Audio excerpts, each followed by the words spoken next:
Hello, and welcome back to Historical Biography. Today we're going to be talking about Elizabeth Eliza Schuyler, someone who's gained great fame due to Lin-Manuel Miranda's Hamilton musical, but is also a real historical figure who accomplished a lot of different things. So we're going to talk a little bit about her instead of her incredibly famous husband right now, Alexander. So let's start off learning about Eliza, the revolutionary, fundraiser, and abolitionist. So who was Elizabeth Schuyler? Well, she was one of three daughters to Philip Schuyler, who was a Revolutionary War general, United States Senator, and a member of the prosperous Schuyler family. So they were one of the original kind of big Dutch landowners in the Albany area of New York. So her family was very wealthy. Lots of money in this family. And she had seven siblings, the most famous of which were Angelica and Peggy. And she grew up in New York before she married Alexander Hamilton. With Alex, she had 8 children, and Hamilton courted Eliza with letters. And then before they had their first child, they lived with the Continental Army as they traveled around. So she would hang out with Martha Washington, since Alex was George's secretary, and they were there with that group of people. In 1783, they moved to New York City, and in 1797, Alex published an admission of his affair that he had, and so for a short time, she lived away from him in Albany, and eventually did rejoin him in New York much later.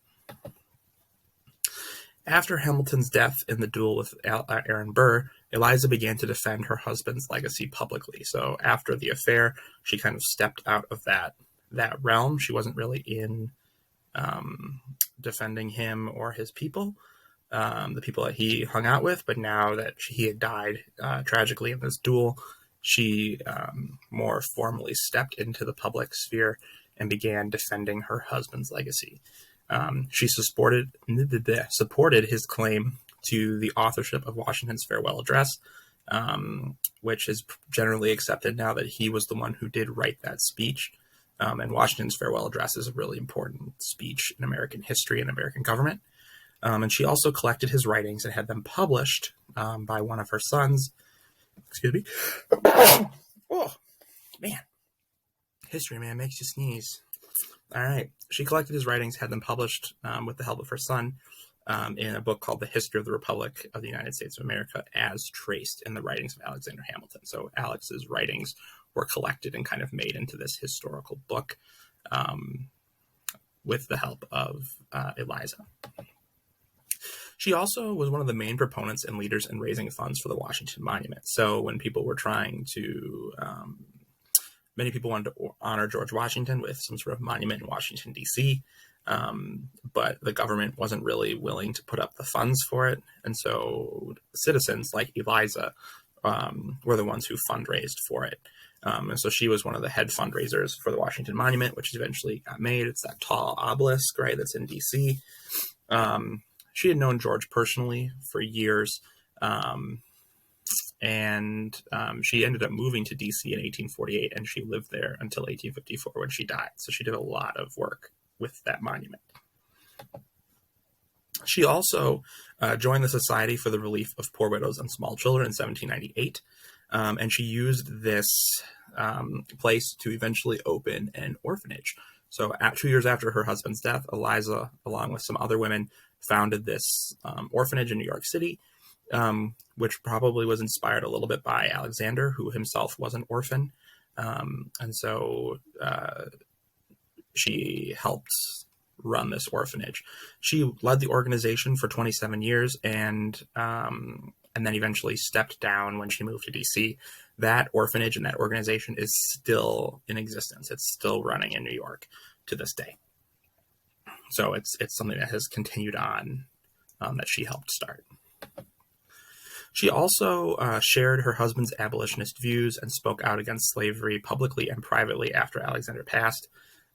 Eliza's family did own slaves when she was young, and she remained friends with slave-owning families like the Washingtons. So there's always kind of a little bit of a weird are they really abolitionists if they're friends with slave owners? Although she did make her stance rather clear that she wanted slaves to be freed. So I guess that's up to your own interpretation of how you see it. Is she guilty of that? Is she not? We're not 100% sure.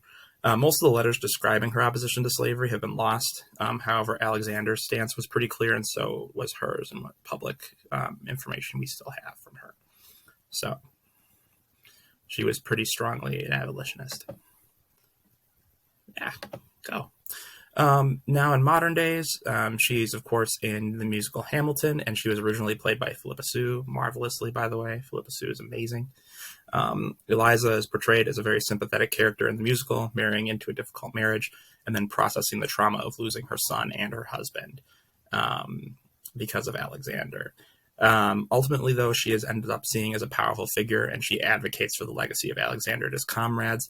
She really kind of redeems herself as a strong, powerful character in the final song of the musical. I think that generally reflects kind of what she was capable of, especially after her husband died. She really stepped up and put her authority and her knowledge into the mix and really made sure that things got done, which is pretty powerful for a woman in that time period.